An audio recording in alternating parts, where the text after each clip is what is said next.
Welcome back to the BSC YouTube channel. As always, your host, Patrick Kerbler. And I'm joined by a now three-time guest, I believe, of the BSC YouTube show, former BSD writer, Clay Sauertieg. Clay, thank you for joining me for a very special coaching search episode. I'm back. I don't quite know why Patrick had me back, but I'm excited to be back. Plenty of thoughts on all of this, as a lot of you have been reading me say on X for the last month or so. And then in the guest post on BSD, they got a lot of people thinking a lot of things, a lot of comments there, both good and bad. Don't be cowards. Excited to dive into this one. Yeah, so for this one, and kind of the reason I had you on is just because our text messages the last 40 days have been mostly, I would say 75% about this coaching search. And I really just wanted an episode that would simply dedicate it to everything that's happening with Penn State's coaching search, which is a lot. I didn't want to do it too early on where we were wasting our time talking about Kirk Zanetti and Matt Rule and whoever. I think we have like a decent-ish, at least, idea of who it's going to be. So it kind of feels like the happy point of like, we're still far enough away where we know it's not down to like 3 people or 2 people or something like that. But we're getting closer where at least we have an idea of what's going to happen. So for the viewers, what we're going to do today is have a draft. Clay's going to pick 4 coaches. I'm going to pick 4 coaches. These are, well, realistic, I guess, is subjective in this case, but we picked 14 coaches, and let me share my screen so people can follow along. So these are our 14 coaches that we're going to be picking from. Kalen DeBoer, Alabama head coach. Eli Drinkwitz, Missouri head coach. Brent Key, Georgia Tech head coach. Brian Daboll, former Giants head coach. Bob Chesney, JMU head coach. Brian Hartline, Ohio State offensive coordinator. Pat Fitzgerald, former Northwestern head coach. Shout out Jay Paterno on that one. Manny Diaz, current Duke head coach. Tony Elliott, Virginia head coach. Jeff Brohm, Louisville head coach. Matt Campbell, Iowa State head coach. Terry Smith, Penn State interim head coach. Alex Golesh, South Florida head coach. And Clark Lee, Vanderbilt head coach. And yes, for the people on YouTube, I know that you can see the screen that I'm sharing, but I'm just reading it out there for people that are listening just on Spotify or Apple Podcasts. So those are the 14 coaches. Tried to keep them somewhat realistic, right? I'm not adding in Kirby Smart or Marcus Freeman or Nick Saban or Urban Meyer. But I was told. What was that? But I was told Marcus Freeman. We were told a lot of things, weren't we? But I threw you guys a bone. I'm including Kalen DeBoer despite the fact that I think that he continues to be very, very, very unrealistic. And we'll get to Kalen in a second. But Clay's going to go first because I'm a nice guy. It's not going to be a snake draft. We're just going back and forth. He's going to pick 4. I'm going to pick 4. This is not like who we think is going to be Penn State's head coach. It is who we would want to see as Penn State's head coach. So with that being said, Clay, I will give you the floor, and you can make your first pick in the draft. So Patrick reached out to me about doing this episode, I think it was about 2-3 days ago. I was like, absolutely. And around 1 o'clock today, I was like, this is how we're going to do this episode. So that was a fun twist. And then about 90 minutes ago, I decided that I can't do this without taking it very seriously. So your boy has a lot of notes here. I have broken the 14 coaches into Tier A, which has 1 coach, who will be my first overall selection. Tier B, which includes 2 coaches. Tier C, which is by far my largest tier, that includes, I believe, 9 coaches, if I can do some math, 8 coaches. And then Tier D, that has 3 coaches that I don't think are happening and nobody would be particularly happy with. So with the first overall pick in the Penn State really needs to hire a head coach sometime soon draft, we have Alabama head coach Kalen DeBoer, who shouldn't come as a surprise to anybody. Among my notes, I have has an extremely impressive offensive background everywhere he's been, from Indiana to Fresno State to Washington to even now at Alabama. My second note is he literally made a national championship game. That did happen. We all watched it as a head coach. It's pretty good. I think he's been mostly fine at Alabama, and being the guy that replaces Nick Saban is hard. Andy has big wins, and I have wins apostrophe because I think it might just be the one. No, he beat Georgia both years, if I Yes, recall he beat correctly, Georgia right? back-to-back years. So, like, those are pretty big wins. Pretty good recruiter, and brings with him an elite wide receiver coach. I even today, with some people being like, "So Kalen DeBoer," I've had multiple people come to me and be like, "There's a thing." I will believe it when I see it because it doesn't make any sense. The same way that Mike Elko made no sense. The only reason that Kalen would make sense is if Auburn somehow pulls off the upset and beats Alabama. But this whole idea of Alabama making the playoff and him deciding to leave Alabama in the middle of the playoff, or even if Alabama makes the playoff and then loses in the first round, Penn State hires him then. One, I don't think Penn State's going to wait that long. And secondly, I don't buy the fact that someone is going to leave in their second year, and this was the whole case with Mike Elko as well at Texas A&M. You get one of these jobs, like you're not generally looking to jump like right away to another job. And yes, I understand the idea of Kalen is an outsider down there, right? He's from South Dakota originally. He did most of his work in the Midwest or West Coast. But here's where I will push back on the Kalen DeBoer thing, and this is why I let you have the first pick, because yes, he 100% should be the first pick of this if Penn State can get Kalen DeBoer. Even if he loses it to Auburn, absolutely go and get Kalen DeBoer. Kalen DeBoer took over an Alabama program that had Nick Saban as its head coach. And I understand people saying, you don't want to be the guy that follows the guy. You want to be the guy after the guy. Similar to Bill O'Brien following Joe Paterno and then Franklin coming in and following Bill O'Brien. You much rather be in the Franklin spot than Bill O'Brien's spot. Kalen DeBoer still had a roster that was, 75% Saban built at that point? Good to quite good is how I would classify that. Yeah, so why would it be a good thing for Penn State to get Kalen DeBoer when he couldn't get Alabama to a 12-team playoff last year? And if they lose to Auburn, where this is when it becomes realistic, that he couldn't get to Alabama in a 12-team playoff this year either, and both times collapsing in November. I appreciate your willingness to argue the other side of this for the sake of content. I do maybe think more than content. I might be talking myself into this. But I do think that there's a world where Alabama goes 10-2 or 10-3 and still misses the playoff, based on some permutations here. There's still, I believe, some strength of schedule stuff that could keep them out of the SEC championship game. Then if you have a situation like you had last year where, say, like a BYU beats Texas Tech in the Big 12 title game, Big 12 gets two teams, an ACC team gets in, suddenly you're looking at 10-2 Alabama sitting in the 13th spot, and they're still pretty upset. I think that would be pretty silly. I think the more likely outcome is if they go 10-2 or 10-3 and get left out, everyone feels like Kalen DeBoer got hard done by, unless they get blown out in the SEC championship game. But also, again, he literally took Washington to the national title game and beat Texas in the process and beat Oregon in those seasons. Like, there's not a world where I would not be happy about Kalen DeBoer, even if it ends up not working out. Like I would say I would sell myself quickly, but there wouldn't need to be any selling to be done. No, that's fair. And again, I want to be very clear. If Alabama loses to Auburn and Kalen DeBoer's agent, makes the plea to Penn State of like, okay, we're ready to do this thing, 100%, you take Kalen DeBoer. But I do think it's weird that we as a fan base are now like, please let us have your 9-3 coach Alabama when he had the most stacked roster of. It is strange. It is a extremely unique situation, but I also believe we are in extremely unique times when it comes to the sport. No, that's fair. Just also want to say, I mean, I think the Kalen DeBoer situation is a lot closer to the Ryan Day Ohio State situation last year, where yes, Ryan Day was potentially one game away from getting fired, but he was also then, 3 games away from a national championship.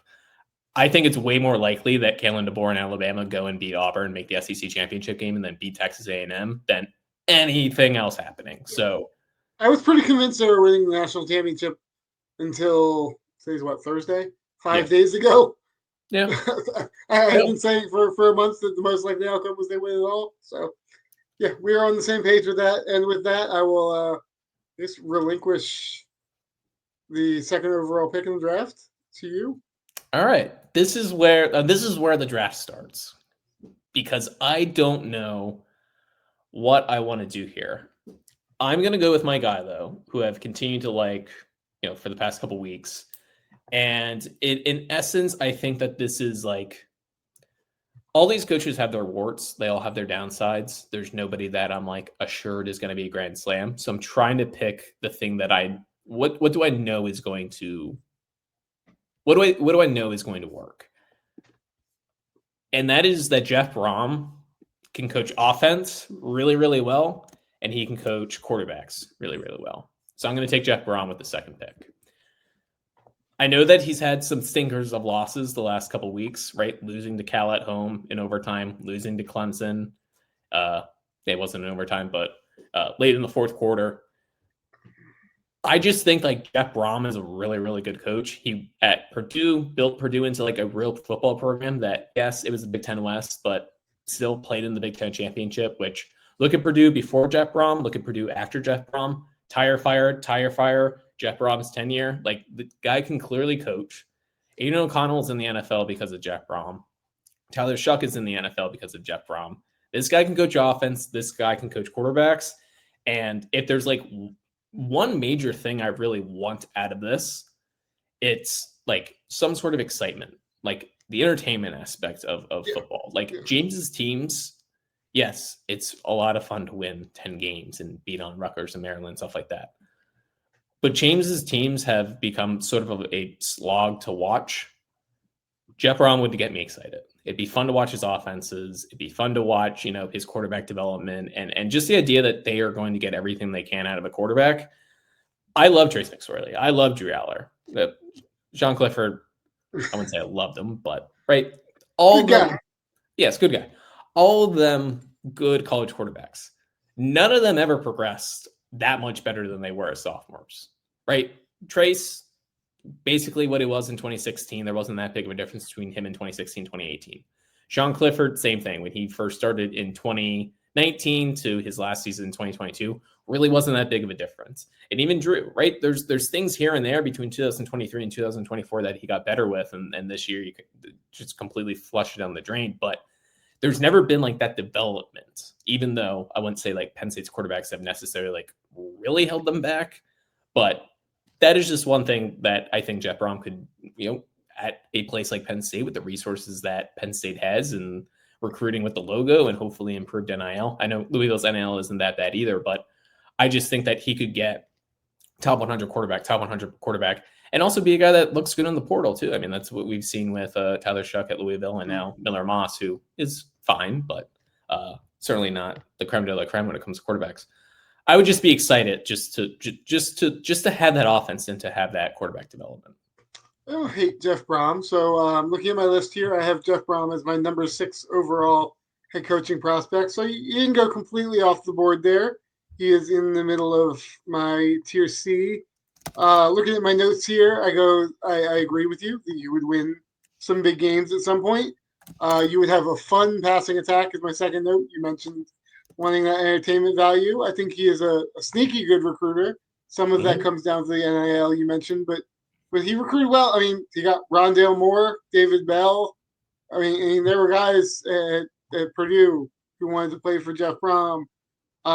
He's going to bring intensity, which I mentioned in a number of my prospects higher up. Like, give me a coach that shows something. Like, I don't want the idea of a head coach anymore, or the television show version of a head coach. Give me a person, and Jeff Brohm is certainly that.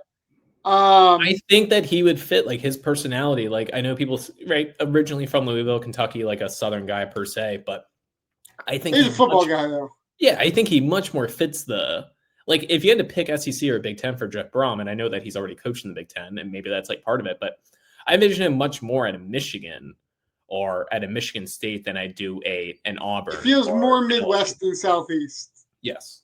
So I think he did fit at Penn State culturally. On my list of cons here, you kind of touched on these as well. he just sort of loses games. Like, Yeah. and this happened to Purdue and Louisville. Like, he's almost the bizarre. He's the Twilight Zone James in that he will win big games, but also like, why are you losing to Cal at home? I believe I think it's what 4-0 or 5-0 in the regular season against top 5 teams. He lost to Florida State and then he lost to Michigan, both in the conference title games when they were top 5. But that's like that's crazy stat. I will take that. And then my last note is that the ACC is poop, and why have you not won the ACC? Because Louisville's like a solid job, and I watched Pat Narduzzi win the ACC. Like my bar for wanting to hire you as a head coach is go win the ACC because it's terrible. I you know what, I have no rebuttal for the Narduzzi thing. That's a great point. I will say that Louisville's a good job within the ACC. I still think it's like what? I mean, Clemson, Miami, Florida State, all clearly better. Would you say SMU or Louisville is a better job at this point? I don't know, but I'm not sure it matters in the ACC. Like close enough, yeah.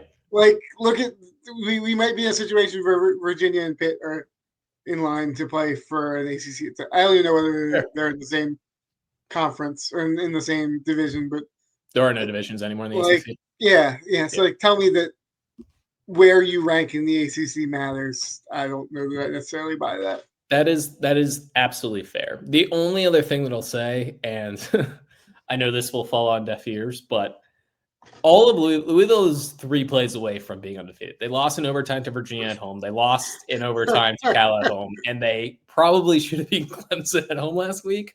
So just, I know that's what we all want to hear after the Franklin era, but I can tell you who Pat's not drafting in a point in this draft, and it's going to be for a lot of the same types of things that he just said.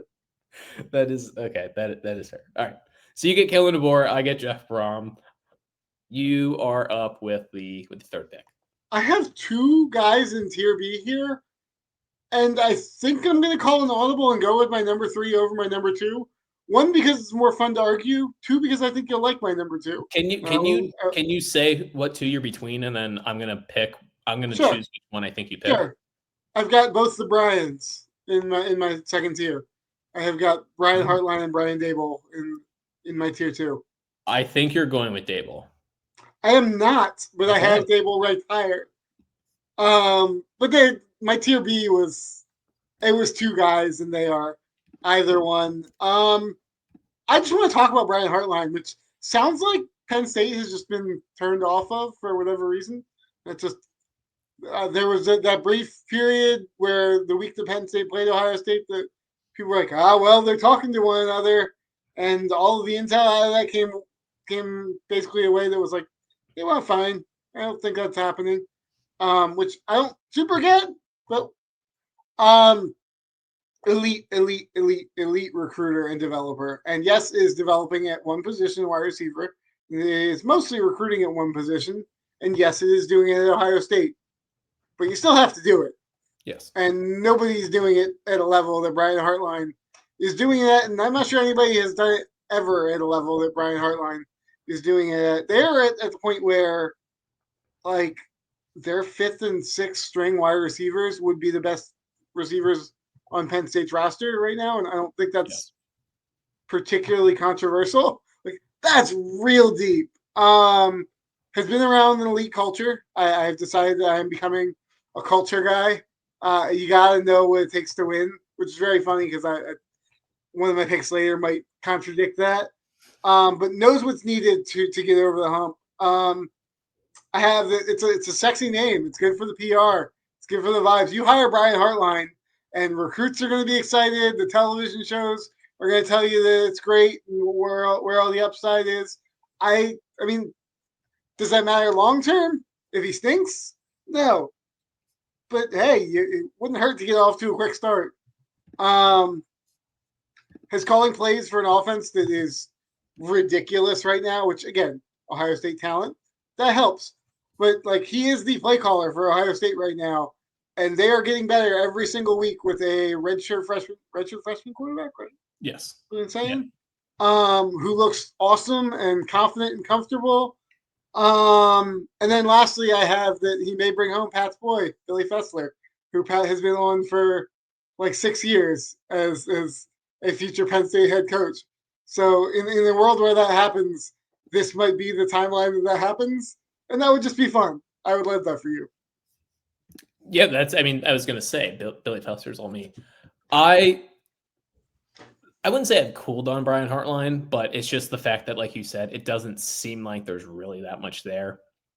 That Penn State's probably going to go in another direction and not go with the coordinator route. But yeah, you hit everything on the head when it comes to Hartline. Like, as Penn State fans, it can be like tough to admit this, but like Ohio State they are what you want to be in college football. Like them and Georgia. Oh, I don't even think it's debatable. They're the most stable, successful program in the country. And right now, it may not be that way in 2 months if Kalen DeBoer does what we said earlier and wins it all. But right now, I don't know that it's all that far. I mean, I guess Georgia. It's Ohio State and Georgia and Bama. And they are well clear of anybody else. Yeah. So getting someone like Brian Hartline, who, has been with Ryan Day since day one. Hartline's the guy that took over for Zach Smith when he got ousted for his, troubles. So Hartline has been there the Urban Meyers last year, and then very Ohio State to fall ass backwards into something like that. I know, like that's just classic Ohio State. But right, so there for Meyers last year, and then has been there with Day the entire time as wide receivers coach, and eventually, being named offense coordinator in 2023, and now finally has play calling duties. Is this Ryan Day's offense? Yes, it absolutely is. When Dan Lanning took the Oregon job in 2021, did we look at Dan Lanning and say, okay, yeah, he's defense coordinator at Georgia, but that's Kirby Smart's offense, and he's doing with Jalen Carter and Jordan Davis and Trayvon Walker and all these other dudes? Like, okay, maybe we said that, but like that's this is how it goes. You're either good at this or you're not. The only way to find out is to give somebody the opportunity. Yes, and that is where you're going to get your coordinators. You get them from the elite programs, right? Penn State's not going to hire.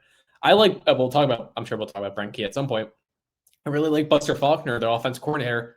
You're not going from Georgia Tech offense coordinator to Penn State head coach, right? Like, you need to do it in an elite program. And Brian Hartline, yes, I'm sure Ryan Day is helping him some, but he's doing it. Like, the offense is good this year. Like, Ohio State, like, they're super efficient.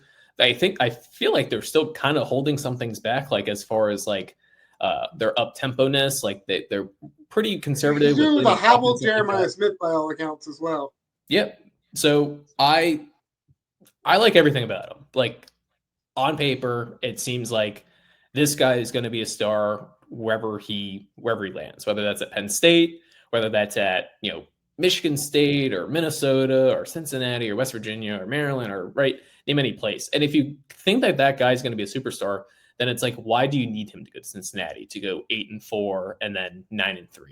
Like, just hire him right off the bat. Like, he has seen firsthand what a truly, truly elite program should look like, right? He has intimate knowledge of everything that Ohio State does, from investment to training table to NIL to just dealing with egos in the locker room and all these 5-star guys that come in and expect to play. Like, I really, I get in some sense why Pat Kraft is so gung-ho on getting someone that's been a head coach, but I don't know.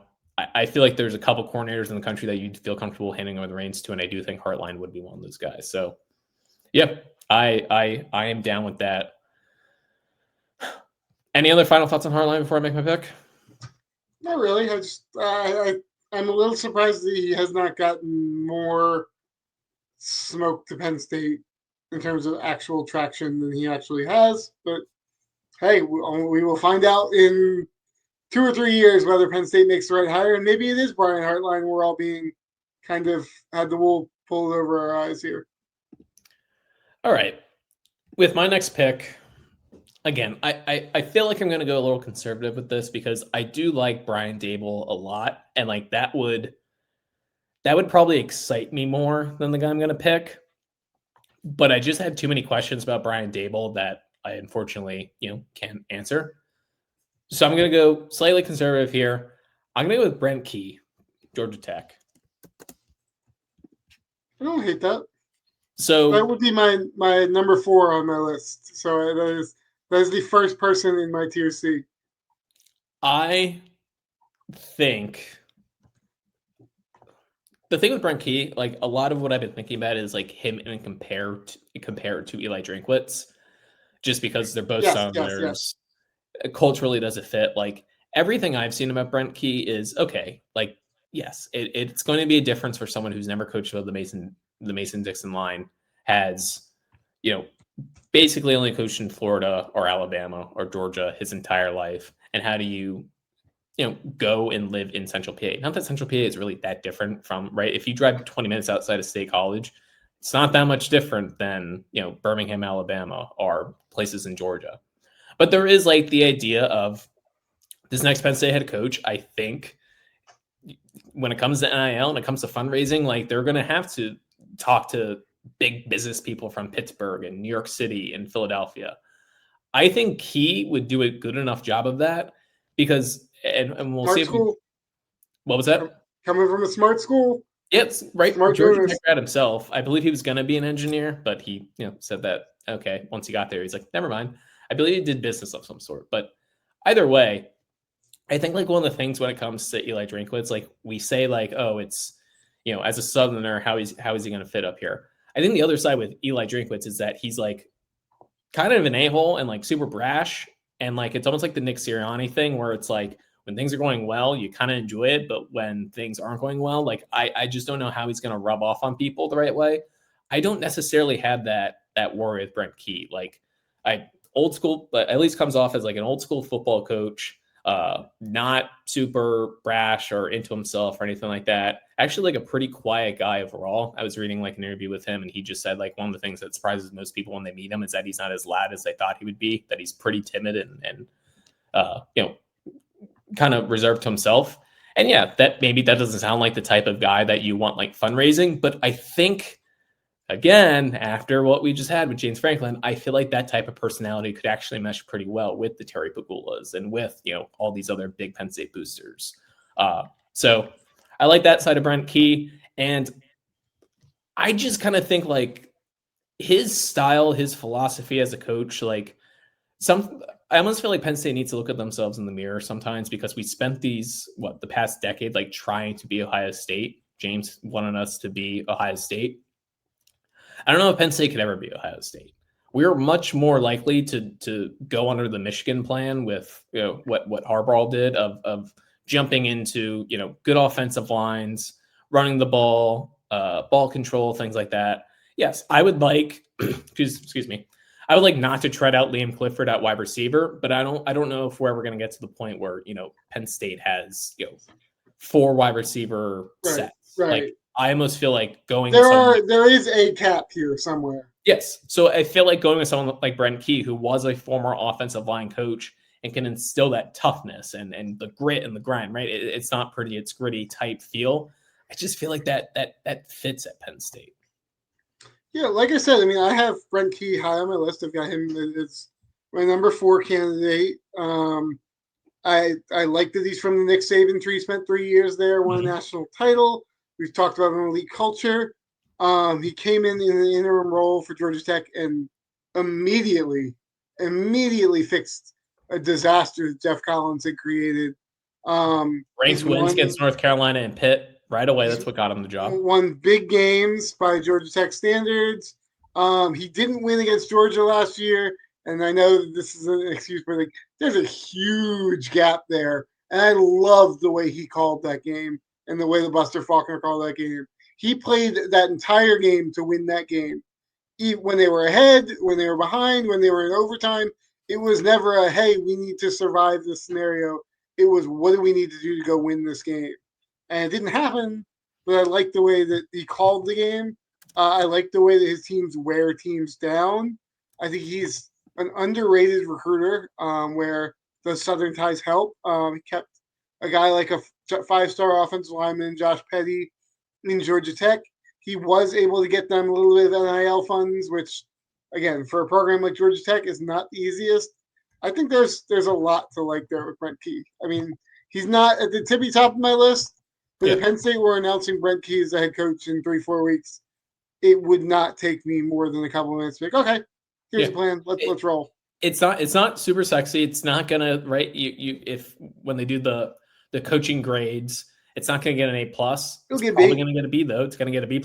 And I just get the feeling that in like 3 years, people would be like, damn, they kind of nailed that. And again, this is always a two-way street. Like, does Brent Key want this? And this is something that I can kind of say, like, for all these coaches, do they want to coach at Penn State? Like, that is a big part of it. Like, there is a reason why Louisville and Georgia Tech and Arizona State have guys that graduated from that school coaching there, because coaching college football is not easy. Like, yes, these people get paid millions and millions of dollars to do it. It's not 80-hour weeks. It's more than that. It's like a true lifestyle. So it's like, if Brent Key truly looks at Penn State and says, I'm willing to leave my alma mater to go there, like, I think it would work out. I'd be curious about what his staff is going to be. He would obviously need some Northeast connections. But, as a guy who coached under George O'Leary at Central Florida, who coached under, Nick Saban, I'm pretty sure Brent Key was one of the was thought about to be maybe an offensive line coach or a tight end coach under Bill O'Brien, but it didn't work out. But I have to imagine that he has, some contacts that he can build out, enough of a coaching staff that does have some ties. For what it's worth, Brent Key is currently making a reported $4.1 million at Georgia Tech. And while I think that he would be in line for a substantial raise, whether Penn State was coming after him or not, there would be a large gap between what Penn State could potentially offer Brent Key and what Georgia Tech could offer Brent Key. Look, like you said, there are several other factors in there, but man, those numbers start adding up at some point where you have to at least go, it's a big gap. And I will say from Brent Key as well, like LSU, Florida, whoever doesn't get Lane Kiffin, even Auburn. I know it seems like Auburn is kind of settled on John Summerall. At least that's all what we're thinking. But I have a tough time seeing Brent Key, whether he's at Georgia Tech or not. Like, he's going to be making $8 million somewhere if he wants to. But yeah, I really like Brent Key. I think that'd be a good decision. So I have Brent Key and I have Jeff Brohm. You have Brian Hartline, Kalen DeBoer, and your third pick is coming up. I mean, I guess based on my tier, I'm going to take Brian Daboll, who I do like, but I don't know, like, I don't have enough talking points to sound really smart here, other than the fact that Pat has sold me on Brian Daboll with his sheer energy over the last 10 days or so since Brian Daboll has come available. I love that he worked under Nick Saban. He won a bunch of Super Bowls under Bill Belichick, which I know at the moment isn't exactly the best selling point, but like, that's a lot of winning. Was successful as an NFL offensive coordinator. Helped develop Josh Allen into an MVP level talent. Was good in his first year with Giants. Was named the AP NFL Coach of the Year. And even when he got fired, I think that his players, especially young players, seem to really enjoy playing for him and playing hard for him, other than the fact that he kind of got Jackson Dart killed. But I think the Giants might be a bit of a disaster on the whole you just can't escape Giants stink right now. So I'd be interested. I don't know. I think it is, some of it's novelty, some of it's the unknown, some of it is, I wonder if this goes terribly or if it goes really interesting. There's a morbid curiosity there, but I guess I think that among the coaches that we have on this list, especially we have left on this list, if it works, it will work very big.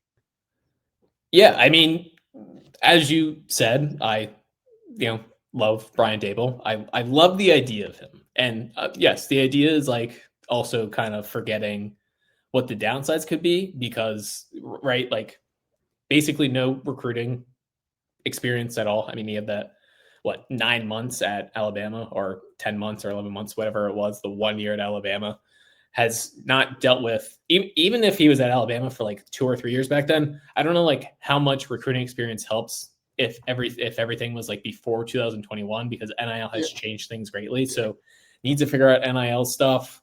I don't greatly care about the fact that he was like a failed NFL head coach. Like, that kind of is like a prerequisite for having a former NFL head coach come be your college head coach. because if he was successful, he would be staying in the NFL. You know who is also a failed NFL head coach? Nick Saban. And Pete Carroll at one point too. And yes, I like, you can argue these are the outliers. Yes.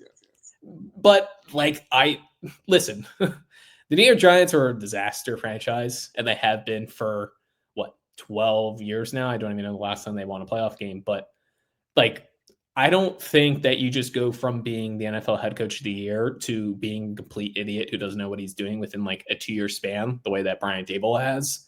And not that being NFL head coach of the year means that you automatically are like the greatest coach in the world, because like Lovie Smith, for example, was NFL head coach. Like Dan Jones was his quarterback. So like you did something correctly.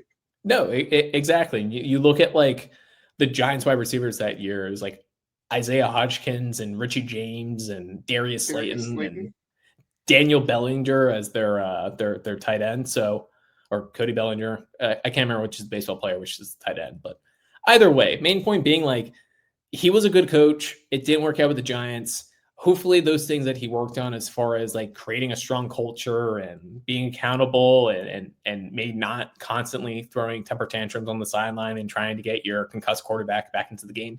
Yes, all those things are bad. But as I said a little bit ago, like, all of these guys have their warts. And not to, again, it's tough to compare anything at Ohio State, but like, I saw Matt Patricia be the Eagles defense coordinator and was like, literally, you would have thought he was throwing games. 2 years later, he's at Ohio State, which, yes, a little bit different when you have that type of talent edge, but Matt Patricia is now like looked at as like one of the best coordinators in all of college football. So Al Golden? Al Golden, exactly, which same thing, right? Like Bengals, complete disaster, terrible, bad. But Notre Dame looks great, and Notre Dame's defense has been a little up and down under Chris Ash. So the NFL just has a way of making a lot of coaches look really dumb, and you go to college and all of a sudden you kind of have the edge. So again, I like the idea of Daboll and all these coaches. As I said, it comes back to, do they want the job? If Brian Daboll truly does look at the Penn State job and say, even if it's not, I'm going to be here for 15 years, but let me go to Penn State for 5 years. Let me see what my kids are talking about. Let me see what my son, why he loved it so much. Let me see why my daughter's there as well. Like, I know that's like, I kind of like make a joke a bit of like, oh, he can wear like the Penn State dad t-shirt on the sideline, but there is something, like, it's cool. And there is something to like your kids being there. Like, it would be cool for Brian to be like with his daughter currently there now, like, oh, my daughter's here. Like, I'm the head coach of where my daughter goes. And like, even this week, like, there is something to like understanding and getting whatever school you're at, whether that's Arizona State or whether that's Texas or whether that's Penn State, like having a true appreciation for it. And that is like a big thing of what Penn State fans want. Like, a big reason why James Franklin was fired was everything had just gone on way too long and we reached a breaking point. But it's also that he lost the fan base, like totally lost the fan base. Like, of any Franklin defender that there still was, I think even like the staunchest ones were like, yeah, this should probably be an amicable split at the very least. James Franklin's view of Penn State to me is, if you ever talk to your friend that really loves a band and they love that band, they've seen that, they've listened to every album, they've seen them live several times, and you go and you see the band and you go, yeah, I like them. And you're like, okay, I see it. And you say, oh, this song's cool, and I like this, and I like this. You say all the right things, but you don't feel it in the way that your friend feels about that band. That is the way that I felt that James Franklin felt about Penn State. And some of this is sour grape, some of this is hindsight. Absolutely. Some of this is they lost. I'm sure I didn't think that the whole time. But everything felt like, here is what I am supposed to be saying because this is the right thing, more so than like, I feel this in my bones about this place. And look at like this week with like Terry breaking down, talking about like how much it means to sit in the seat and to be the head coach at Penn State, and just what Penn State means to him, from his dad going there to, multiple family members now at this point, his kids going there. Like, and now all of a sudden, like, Penn State fans, despite the fact that he's 1-3 and like sort of like kind of made mistakes in the Indiana and Iowa game that potentially, but yet people are still like, I love Terry Smith. I would be down if he's head coach.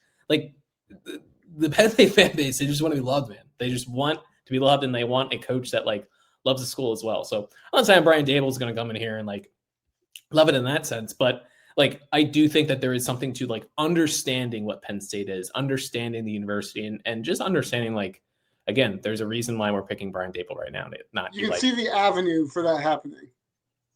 Yes, no, exactly. So I love the idea of him, like, good offensive coordinator from all accounts, did a great job with Josh Allen. I just think he'd be a good fit. So, and if he wants a job and he's motivated to do it, like, listen, NIL, yes, it's a real pain in the ass, and I'm not saying it's not a complicated, thing to get. Like, there's a lot of How hard can it be? Right, we're not asking Brian Daboll to go perform surgery. It's basically like give the big money to the very good football players. Like, yes, you hire someone, you hire a GM who understands the landscape, and within a month or two, Brian Daboll, smart guy, I'm sure, will understand. Yes, the general give money concept. to good players. Yes, yeah. So I'm down with Daboll. All right, third pick for myself. So we still got Drinkwitz, Chesney, Fitzgerald, Diaz, Elliott, Campbell, Smith, Golesh, and Lee. I'm going to go with, this is actually a pretty easy one for me. I'm going with Bob Chesney. That is the next person on my list. So I would love to hear why you were going with Bob Chesney.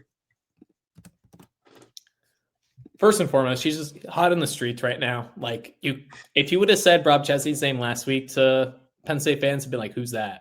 You say it this week, and they're like, I will die for that man and his hair. Just unbelievable hair. No, so Bob Chesney, James Madison, head coach. We talked, and we have the receipts to prove this. Like, there's been some more smoke with Chesney this week, which is now, Penn State fans are coping and now talking themselves into him. I texted Clay 4 days after Penn State fired James Franklin and said, when it was like the Matt Rules and Kurt Zanetti's and Matt Campbell's getting brought up, I said I think I'd rather have Bob Chesney than Matt Campbell, and he's just a super impressive guy, and really, like, the important part of this, excuse me, one of the important parts of this, and like why Penn State has been in no rush to make a head coaching hire, is because, like, what does happen this season, like, matters. Like, okay, Jeff Brohm, you lose to Cal and you lose to Clemson, not ideal, but like I still have a pretty good idea of who Jeff Brohm is. But you still want to see, like, let the season play out and let guys move down or up the list depending upon what happens. What James Madison is doing in the Sun Belt is, I mean, it is belt to ass every single week. The last 4 weeks, they've scored over 50 points 3 times. They're holding teams in the Sun Belt, I believe, to 15 points a game, and they're averaging over 40 points a game overall. Like, it is complete domination for James Madison, which, okay, he found the program in a pretty decent spot with Kirk Zannetti, even though, Zannetti did bring over like a ton of talent to Indiana, but still, right? He's still we're on the backs of like the Zannetti recruiting, but he has that thing running perfectly. I think, we talk about, like, culturally, just such a great fit as a guy from PA. Has coached in Northeast basically his entire life, has risen the ranks from D3 to D2 to FCS, now to James Madison. There's a drawback of the fact that he's never worked at a private program, which, again, all these guys, they have their warts and they have their weaknesses, and it's about finding out what matters and what doesn't matter. But the dude has won everywhere he's been. Salve Regina, Assumption, Holy Cross, James Madison, doesn't matter. He's there. He's going to win. He's going to get a better job. I think that's going to be the case whether he gets the Penn State job or not. I don't think he stays in James Madison long. And just from, even listening to what I could on YouTube of different press conferences and interviews, just a good personality. I do worry that he's like a little bit too nice. Like, he almost reminds me of like a teacher in a sense sometimes. But I like a strong personality and a guy that I think, with the Penn State logo on his chest and with the NIL backing and with the support staff that Penn State has, I think he could recruit really, really well. And just a guy that's not going to get outworked and is like really going to care. So what are your thoughts? I've got Chesney as, like I said, the next guy on my list. He was one spot ahead of Jeff Brohm to me. Just, it's very funny because very different hires in my mind. A winner and a program builder everywhere. I have on my notes. Hopefully Penn State doesn't need a program builder. I think, well, you said he's a very nice guy, but he's a confident guy too. Yep. He's got a little bit. It's not brash in the way that Cignetti is, but there's an expectation of winning in the way that Cignetti had. Where, yeah, I'm going to come in, I'm going to win football games because that is what I do and what I've done everywhere else. I think there's a fun aspect of the unknown. Like there's some guys that might have a higher floor here where it's like, okay, well, like it's a little safer, but like, who knows? Like, why not? It could be anything, even a boat. I do think a weird element of the positive there is like, if it turns out he sucks, I think you can get out from Bob Chesney pretty quickly, without much issue. My concerns a little bit are about like putting a staff together, being able to recruit. Like is he gonna? Penn State's gonna have to do something to field a team that is capable next year. Is he gonna be able to identify talent in the portal? How much people talk about like, bringing talent from JMU? I'm not sure that that's replicable in the way that it was in Indiana. Yeah. I think the Indiana everyone wants to do the Indiana thing, and the Indiana thing is a one-time thing that is a combination of a lot of variables that came together. You don't want to bet on perfectly.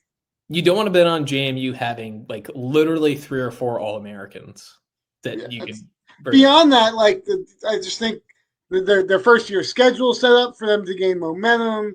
They hit the portal really well beyond JMU. I mean, Signetti wasn't as great and has a lot more experience. I do think that there's gonna. I don't think they're ever going to be terrible under Signetti, but I think that they will. I don't think that they're going to be going 11-1 or 12-0 every year. Maybe I'm wrong. So I don't know that's super replicable, but like I don't know. I like it. I dig it. I think that one of the things that Patrick and I have discussed in recent weeks offline is that the idea that anybody knows what is or is not a good hire is a complete joke. Yeah. Like one of the rumors today we saw was about John Sumrall in Florida. That seems to have now gone out the window. You would have loved that hire, the same way that people loved the Billy Napier hire, the same way that you mentioned there was no reason that Tom Herman shouldn't have been good at Texas. Scott Frass in Nebraska, Luke Fickell at Wisconsin. There's so many. You don't win a hire when the hire is made. And there's a chance that one of the things that the issues with Bob Chesney is it may take patience that isn't there from the fan base. And I think that there's this weird I know that Pat Kraft put it this way and may have set himself up, but I think that the way that Pat Kraft messaged led a lot of people to believe that he was like, oh, well, the next guy has to go 12-1 and make the playoff semifinals and win big games in year one. And I don't quite think that was what he meant. I mean, we'll take it. We'll take it, but I think it was more of like the next guy needs to be able to do this at some point in the foreseeable future, whereas the previous guy was not able to do this for a decade. So there's that element with Chesney where I do think that there's a chance that he would come in and next year go like 8-4, 9-3, and everyone would be like, "This guy sucks." I'll be honest. If you told me right now that Bob Chesney in year one went 9-3, I'd be fine. I would hire him tomorrow. Schedule sucks. I would hire him tomorrow. But I think can we just take a moment? I think the idea that Penn State is a pressure cooker and needs to win right away is just like not true. There are always going to be stupid fans, like 100%. There's always going to be stupid fans. But I think that people, as much as it was, okay, James was going 10-2, Penn State fans aren't happy with 10-2. They need better. The next coach has to do better right away. Like, okay, I guess there's like a little bit of truth in that, but that's just like not fully understanding. And I'm preaching the choir here. Like Penn State fans are the ones that are listening to this. Like they understand like the stuff with James was like so beyond like the 10-2 stuff. It was just, he was annoying. Like he was annoying. There's a large crossover here, I would imagine, among listeners. Not the majority, but a large crossover that I would believe are Sixers fans. And a lot of us Sixers fans told ourselves that Ben Simmons was going to figure it out and he was going to shoot. And we knew by year 2, maybe year 3, that was never happening. Everyone knew it. But you told yourself that it would happen, and we're getting closer, and there are signs, and you'd see things here and there, and you'd be like, okay, cool. Like, it's going to happen. James Franklin, by, I don't know, 5-6 years in the middle of this, we were all like, we're inching closer. He's going to start winning these big games. We're in them routinely. And then a year or two later, you were like, you knew that it wasn't going to happen. And it wasn't always going to be for the same reason. His clock management got better. He recruited differently. He changed things, but there was always going to be something, and you knew in your heart that there was always going to be something. You know, and I think a big part of this is that finding somebody where you can at least lie to yourself and believe that there is the chance of winning a big game. Yes. Yeah, but that's the thing. It wouldn't be lying with Chesney or with Daboll or with Key or with DeBoer. It would just flat out be hope. And like, I know that we talked about this before. Like, fans do not want consistency. They just want hope. Like, you want something you want to have like a reason to think that things are going to get better. That's why, again, going back to the Sixers fan thing, like, that's why tanking made so much sense when the Sixers did it, because it just had 10 seasons of never being better than the 7th seed. And it was like, okay, I would rather just completely bottom out than be stuck in this purgatory. And not to say that 10-2 was a purgatory, but 10-2 is a purgatory at this point. Like, after the Oregon game, we talked about this in our purge episode of like, if they don't win the Oregon and Ohio State game, like, I just don't know where they called that one. Yeah, like where I didn't think it would be that. I didn't quite think it would be that quick. But that was a must-win game, and boy, did I not think it was going to be a must-win game in the way that it was. Yeah. But boy, was it ever a must-win game. But right, say that Penn State loses to Oregon, they go and they beat UCLA Northwestern, and they squeak one out against Iowa, and then lose to Ohio State, and then we're sitting here 10-2, and then we get the 10 seed, and we go to Ole Miss, and we probably lose there, and then we just do this over and over and over and over. And I get that sounds like that we aren't grateful when. And I'm not grateful. No, I'm fine. I am not grateful for that. Perhaps we will look back at this and think like we are idiots. I love a cheeseburger. I can have a cheeseburger 2 or 3 times a week. Yeah. I can't eat a cheeseburger 7 days a week. Will we look back and say that we were like Tennessee fans or like Nebraska fans, and we're about to go through 10 or 15 years of never getting to 10 wins? Maybe, but at least try something different. At least try something. As I mentioned earlier, I wrote a piece for 2 weeks ago, or maybe it wasn't 2 weeks ago, 10 days ago, about the bravery of Penn State fans in this coaching search. And a lot of it was about being willing to risk having a bad program, which I think Penn State's actually a lot more insulated than some people think.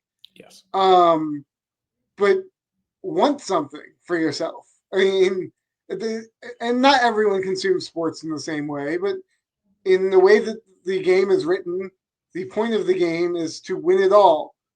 Want to believe that at some point you can do that. And I don't quite understand how anybody could have sat through the last 8 years. I mean, starting in like about 2018 and actually convince themselves that they believed that was a possibility. And somebody like Chesney, while it may not be splash, you can talk yourself into that pretty easily. It might not be splash at the onset, but like I call it sour grapes. Like, there's a part of me that is almost glad that Virginia Tech hired James Franklin over Bob Chesney. Like, Bob Chesney, I think, like, long-term wise, like, scares me more than I think James does. Like, James in the immediate, yeah, it's going to be a pain because it's going to take a lot of Penn State guys. But if you told me 5 years from now what coach I think is going to be the better head coach, Penn State or not, right? Bob Chesney goes to UCLA or Arkansas or wherever. So I'm not just saying like Bob Chesney at Penn State. I would pick Bob Chesney. Because I just think like this game, like, James is only 53. I get that. But like, I almost think it's like, I think it's almost like wrestling on the enough Clay being a wrestling guy. Like, you only have so many wrestling matches. And James is a psycho, but I do think that it's like I think that we've seen the peak of James Franklin, I guess, is the point I'm saying. I think beyond that, and this is not, I don't want to make this a trash on James Franklin episode just because we're doing like a here. But I'm tired of it. So after this, we can get to our next picks. But I think one of the things for me is James talked to the Virginia Tech board about still being able to do it the traditional way, about developing ties and families.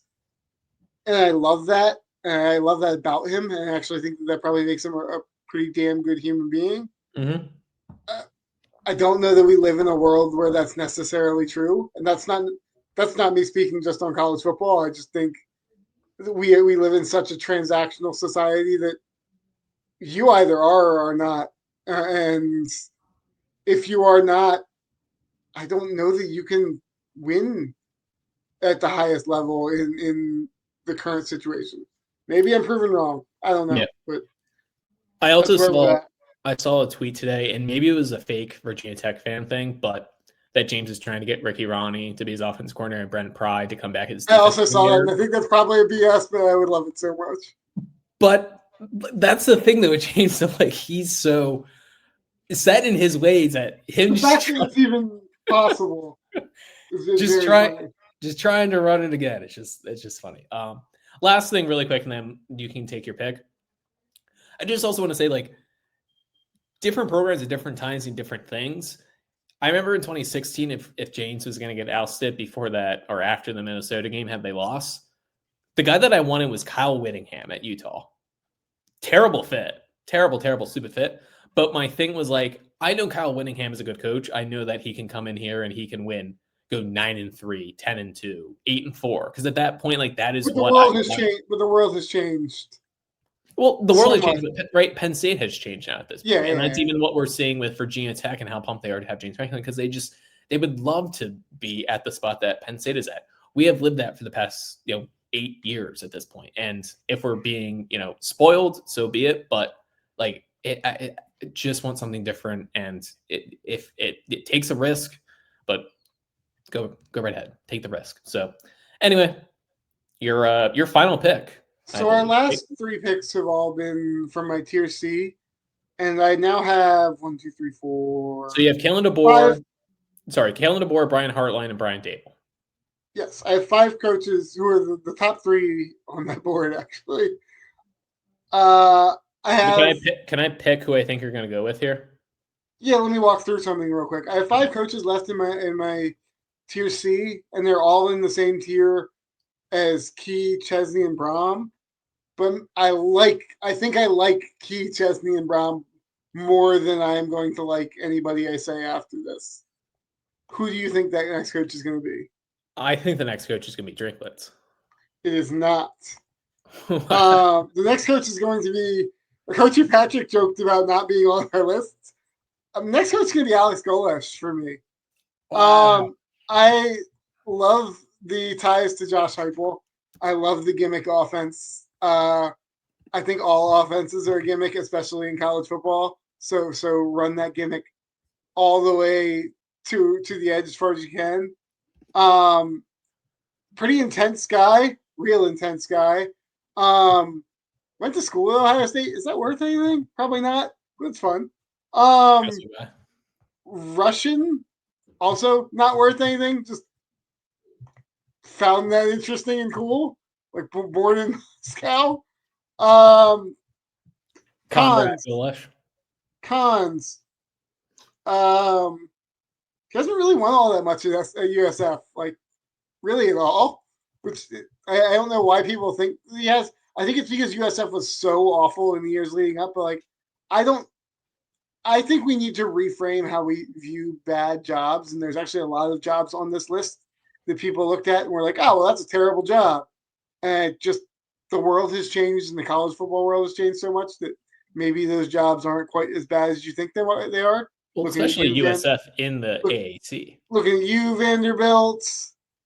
There was another one on Duke, which we will talk about because there's a confusing touch on. But USF, like, you're in Tampa. Like, how hard could it possibly be in the AAC? So, like, I don't know. I'm selecting Alex Golesh because, again, cool, fun, unknown. There's a chance he comes and gets better athletes and puts up a ton of points. As a young guy, he seems like he has a ton of energy for recruiting and for fundraising and things like that. But I don't super love it.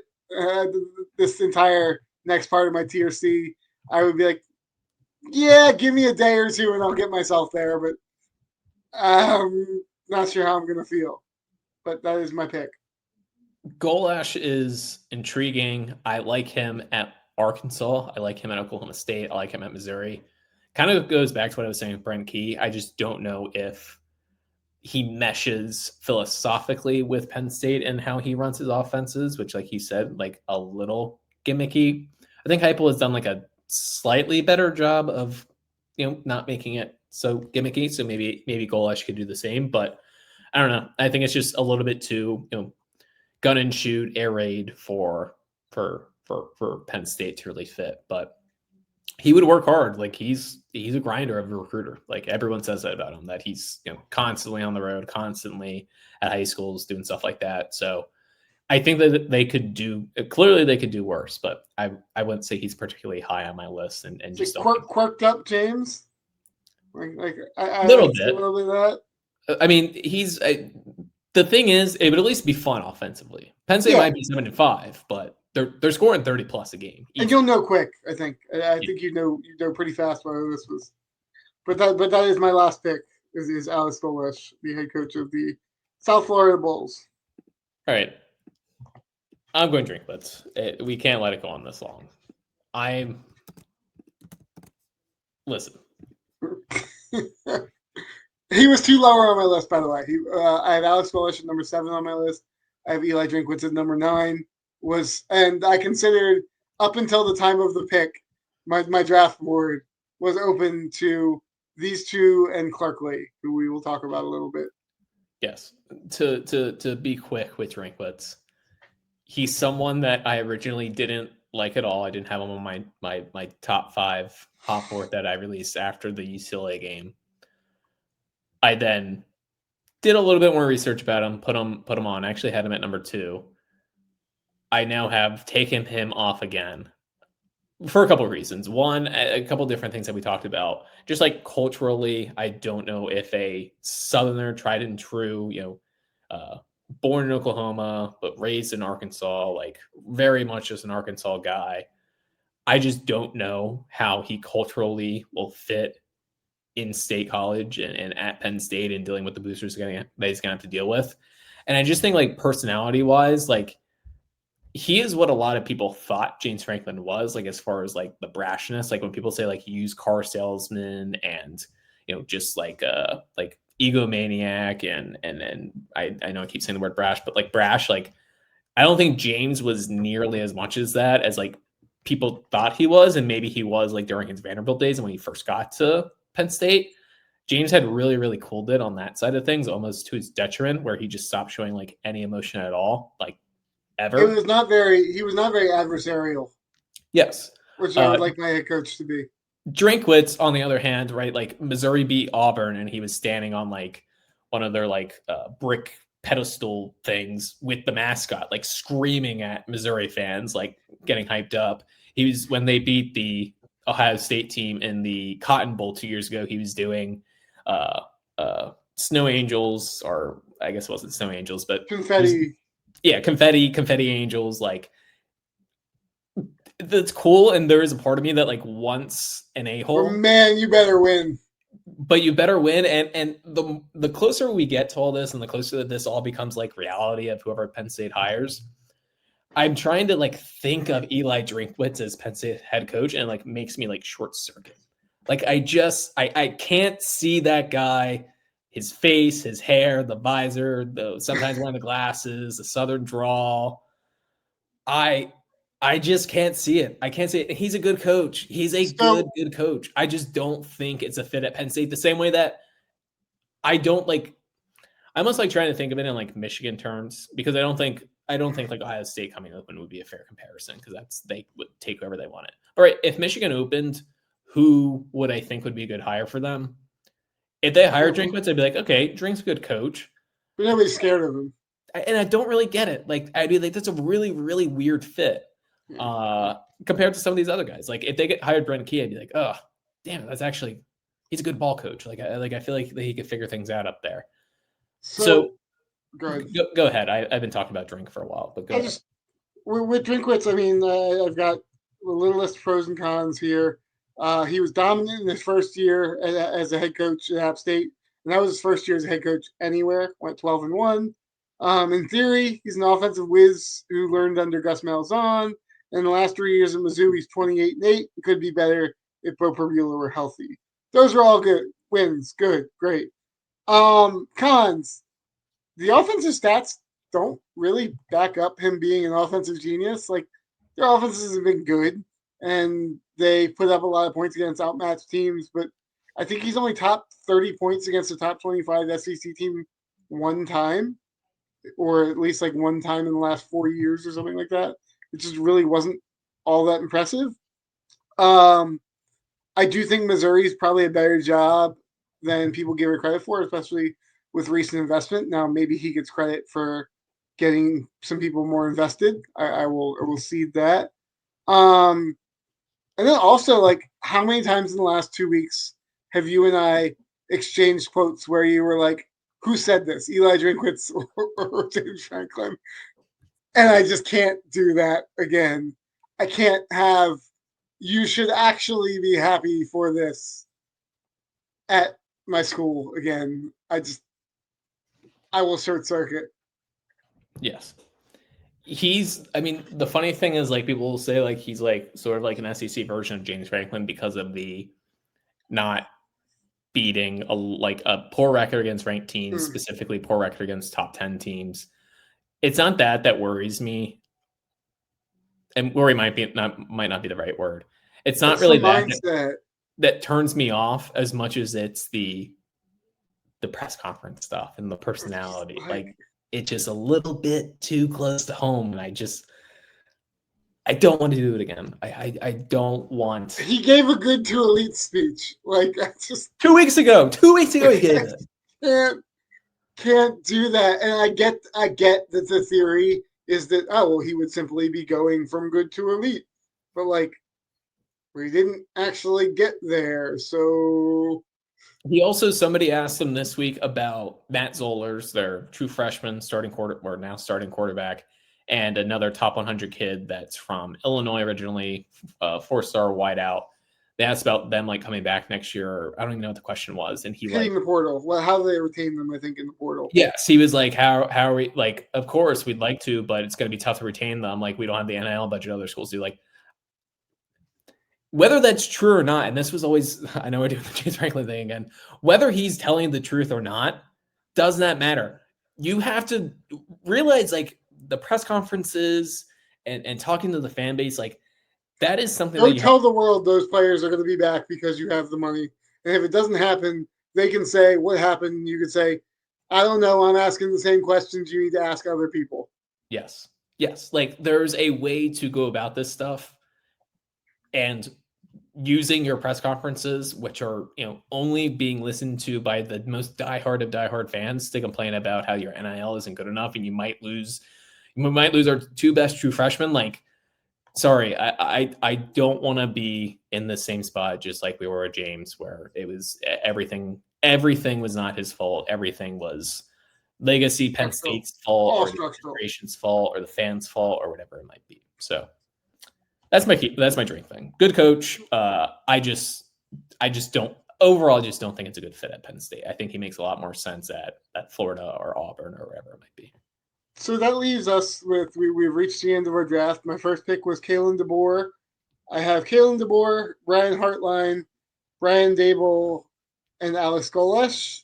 That leaves you with...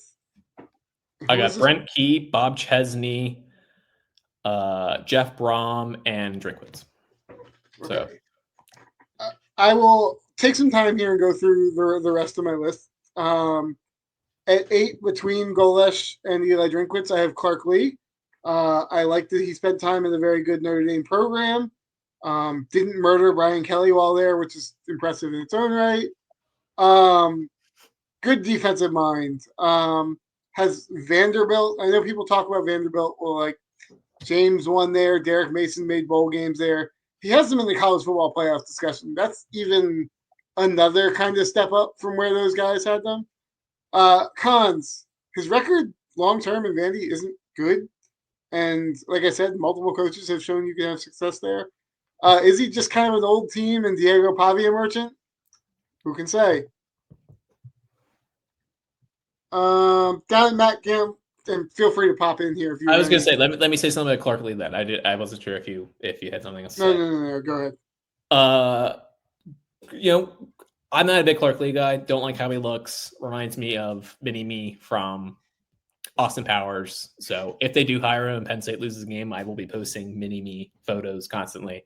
I don't think he'll be the hire regardless, but now listen, I understand that my second pick was Brent Key, and now I'm going to call Clark Lee a quarterback merchant. Well, Brent Key is, I guess, sort of doing a little bit of the same thing with Haynes King.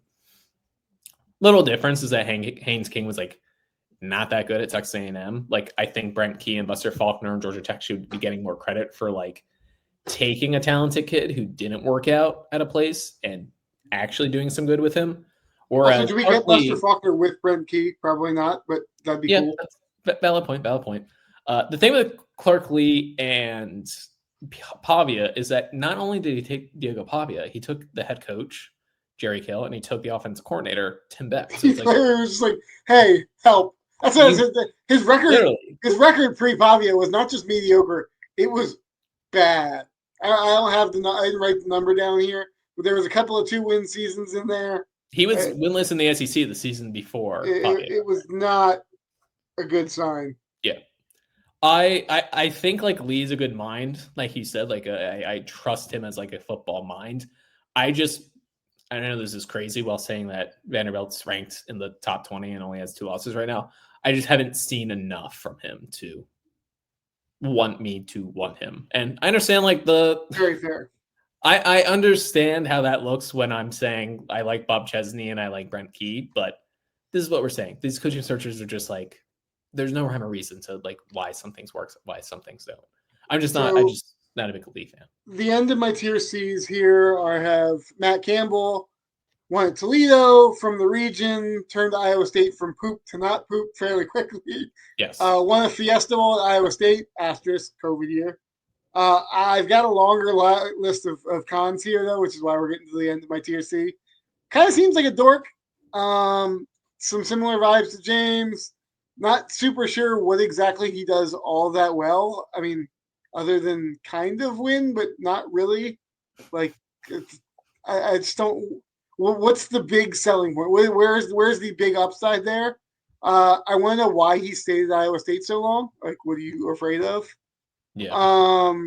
That's the big question with him. Is it because it depends upon who you talk to, right? Some people say that he's staying at Iowa State because he's waiting for the right opportunity. Other people say that he doesn't. A lot of opportunities, I think, probably would have been pretty interested in Matt Campbell. Yeah, but and other people say that he doesn't want to play the politics game of like that he wouldn't be good at a big school because he wouldn't be like he just wants to be a football coach. Well, then lastly, my whole thing is like the way the Big 12's gone, even those last couple of years with Texas and Oklahoma, like, was it really that hard to have a little success there? Like, was it really? Yeah. I mean, Dave Aranda went 11-2 and won the conference and won the Sugar Bowl. Oh no, man! Matt Rule with Baylor went to the Big 12 championship. So that is my second to last tier C there, and my final tier. Real quick on Matt Campbell, this would be a situation of like. If Michigan hired him, I almost think it would work out. If Penn State hired him, I wouldn't think it would work out. And I don't know if that makes any sense, but I don't get the why of Matt Campbell at Penn State. I don't. Somebody would need to explain that to me. My last tier C entrance is Manny Diaz. My first pro is that he's a very, very handsome man. Not as handsome as Chesney, though. Gives Matt Santos from the West Wing vibes. Right down to the point where his dad was the mayor of Miami. So we are getting very political there. Has an exciting defense, creates splash plays, creates turnovers. Cons, wasn't very good at Miami. Duke is a perfectly fine job that Mike Elko and David Cutcliffe both won at very recently in an ACC that was harder to win in.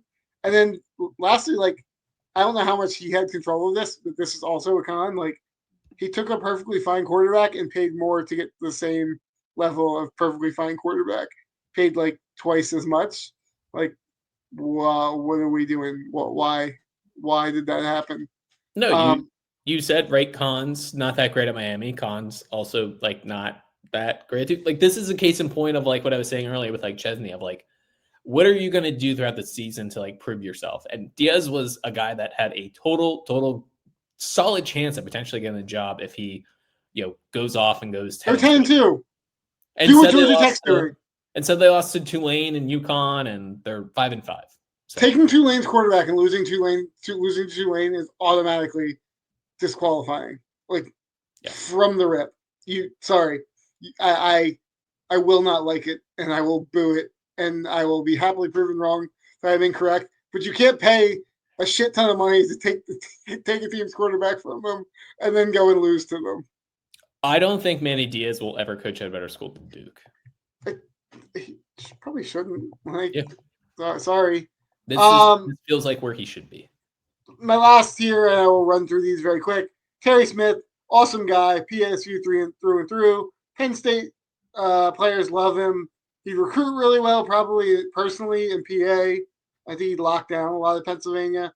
And we've seen that. I think he'd probably be like almost laughably aggressive to the point where it is like Dan Campbell levels of like, I am aggressive here, but like maybe take a field goal one time.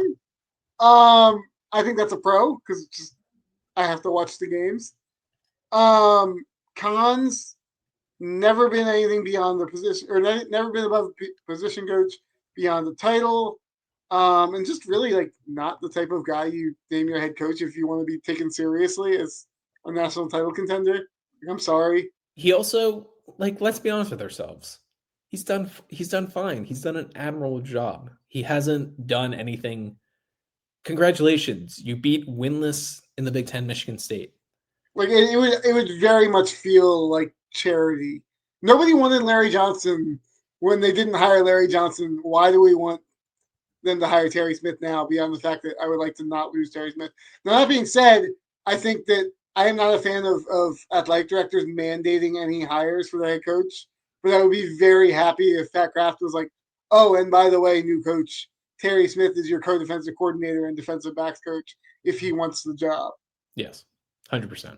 We're down to Tony Elliott. I don't know where that came from Pat. He is a two-time national champion as an offensive coordinator. He's younger than I thought he was. Kept UVA together through a really unimaginable tragedy with multiple players being shot and killed. He sort of kind of, if you cock your head to the side, I think still has Virginia in college football playoff talk. Knows when to go all in on portal and NIL to save his job. The Cons already sucked every other year that he's been there. Yeah, I'm actually a little surprised that he doesn't have any actual fans from what I've seen for Penn State, for him to get the Penn State job, just because he took over Virginia after Mendenhall, which just completely different. Mendenhall's a really good coach. Just vibes. Different, totally different vibes, totally different culture. So it's going to take some time. 3-7, 3-9, 5-7, 9-2. On paper, that is kind of what would be looking for. Oh wow, okay, so he's really built the program.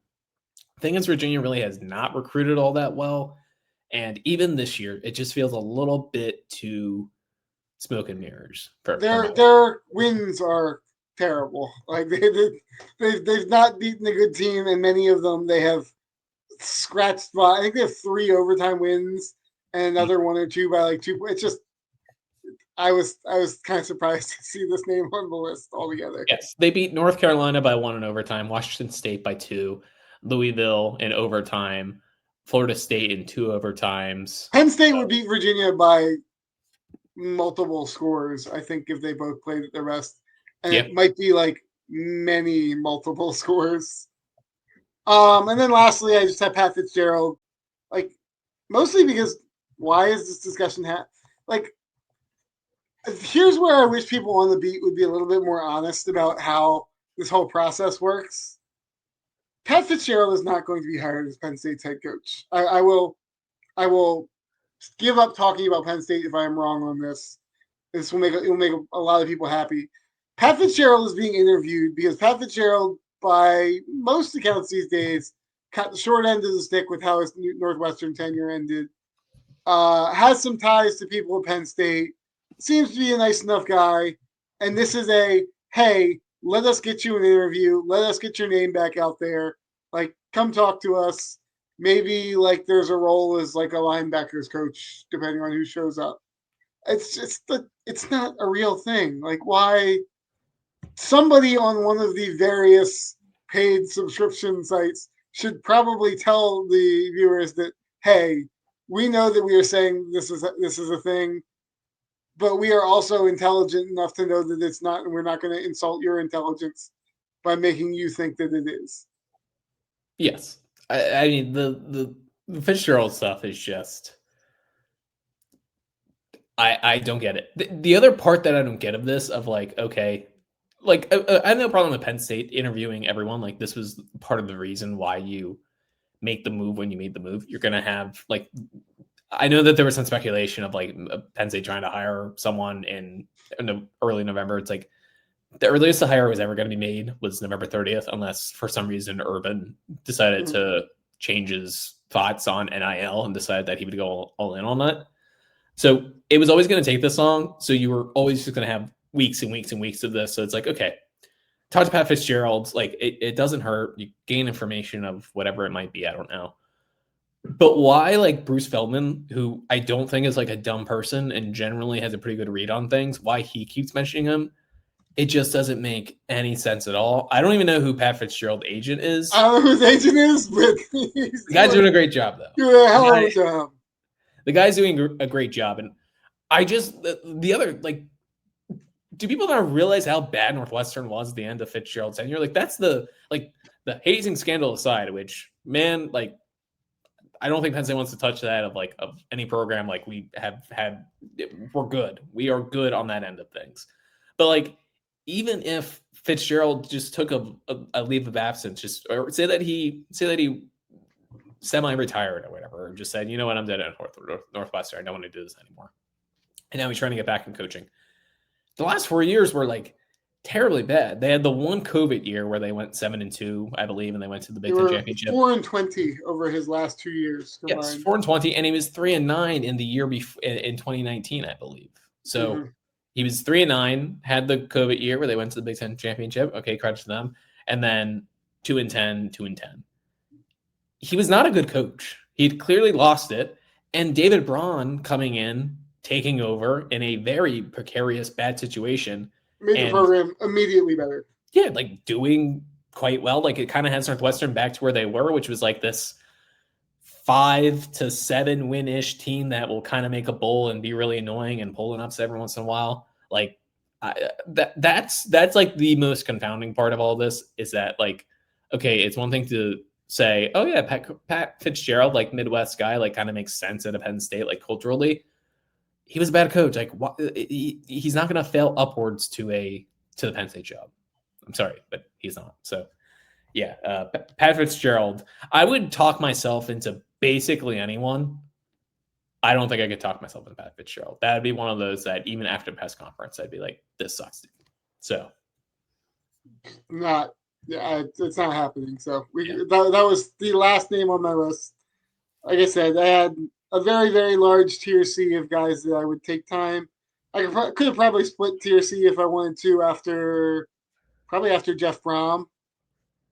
But beyond that, I don't know. We'll see. Penn State's probably going to come and hire somebody that's not on this list at some point in the next 3 days because that's how these types of things work. That's how we're going to end this. I'm going to put you on the spot, and I will give you my guess as well because it's changed. I was always saying drink. I don't think it's going to be drink anymore. Who do you think is the hire? I think it's going to be Brent Key. I don't know why. I think the smart thing for me to say would probably be Bob Chesney because right now, not only does he have momentum, but also it's like the most attainable. Yeah. And Brent Key also has some stuff going on with does he make playoffs, how long he's coaching, he's at his alma mater, but I just think he fits a lot of what Matt Rule said that he wanted. It sounds like they spoke with him multiple times. I think the Penn State will have the financial might to pry him away if they want to. I don't know. I'm going to go Brent Key. I would, if you told me that Georgia Tech does not make the playoffs, I think I would say Brent Key as well. But I'm not sure that that's going to be the case. So I'm going to say Bob Chesney. I'm gonna believe all the smoke that's happening. I think it's going to be Chesney. But again, I have zero idea. Like, I'm pretty confident it's going to be one of the coaches on that list, but beyond that, I don't know. I would guess Chesney, but man, it feels like every other day there's like a Drinkwitz, then Key, then Bob Chesney. Here's another one then. So we have Saturday is the 22nd. That makes the final Saturday of the regular season for these coaches, the 29th. 12-1 over under Penn State naming a head coach. Before or after? 12-1, so that's the Monday. Yeah, sure. I think something like that. Yeah. I will, assuming that if it gets leaked on 12-1 that it counts, then I will say under a push. Okay. I don't think that they wait. That's like, this is what I mean though, like the timeline. There is part right now with the recruiting class, and this is a whole separate podcast that will not be tagged on here because it would go forever. But they're at a point where I'm not sure that the recruiting class in terms of high school can be salvaged. Yeah, no. So, but I still think, like, from a roster perspective, you still want to get the coach in as soon as possible so they have as much time as possible to re-recruit the roster. Okay. Well, here's a quick question then, and then we will kind of get you out on this. Where is the split between guys you'd be willing to wait for and guys you would not? Who on this line? If you knew you could get them, would you go midway into December 4th? So, like, if I knew for sure that Kalen DeBoer would come to Penn State after, how long are you waiting for Kalen DeBoer? I mean, anything would have to be before January 2nd. That's anything would have to be like the calendar is so bad. The calendar is so laughably bad. The thing is, this is what. Episode. No, just real quick. I know that this is a super long episode, but I think we touched on almost everything that we could talk about. The thing with, like, the January 2nd portal opening, which, by the way, just really, really quick, there was this new bylaw that was passed that once a program makes a hire, the coach has 5 days, and then it's after those 5 days that players can enter the portal. That is a bylaw, but it's a bylaw only if it happens after January 2nd. So I know that there was some confusion about, like, if Penn State makes a hire on December 7th, does that mean that Penn State's portal starts opening on the 12th? No, that is not the case. So Penn State's portal will open on the 2nd, basically no matter what. What I think that people are really overlooking here is specifically if Penn State does not make a bowl game, or even if they do make a bowl game, if you hire a coach like Kalen DeBoer after the first round, that means that he most likely gets to campus, best case scenario, December 23rd or something like that, December 24th. How is he going to re-recruit the roster in a week? Like, this is not a video game where you just take, I'm going to put 50 points on Kaz Colton. You need to have however many bodies for 2026. Yes. Which is becoming a bit of an issue. And even Terry Smith today was like, I was today's press conference earlier this week where he was like, yeah, we don't have a head coach. So, and that's, I don't really care about the recruiting class is one thing. It's keeping as much of the roster as possible, and also giving the new coaching staff as much of a chance as much time to see what else is out there as well, and to get an understanding of, okay, this is what we have, this is what we want to get. Like, more time, the better. And that's even for the coach too. That's the thing. And that's what I was saying with Elko and, like, DeBoer and all these guys about waiting. It's like, if you're Elko or DeBoer, why the hell do you want to jump to Penn State or any other job January or December 31st or January 2nd or whatever it might be, or even December 22nd? Like, it just, even timing wise for them, it just doesn't make a lot of sense. Like, The Mike Elko stuff was so funny. I'm not going to say anything because I don't want to get in trouble. Nope. Nope. I have made my feelings abundantly clear to those who I need to make my feelings clear to. Yes. And we'll see on Kalen DeBoer. I continue to say, like, I continue to say that's unrealistic. And a big reason for that is because I feel like Penn State fans now have it in their mind of, like, we need to get Mike Elko or we need to get to Kalen DeBoer, when that is just a stupid place to put your mindset at with this coaching search, because they're so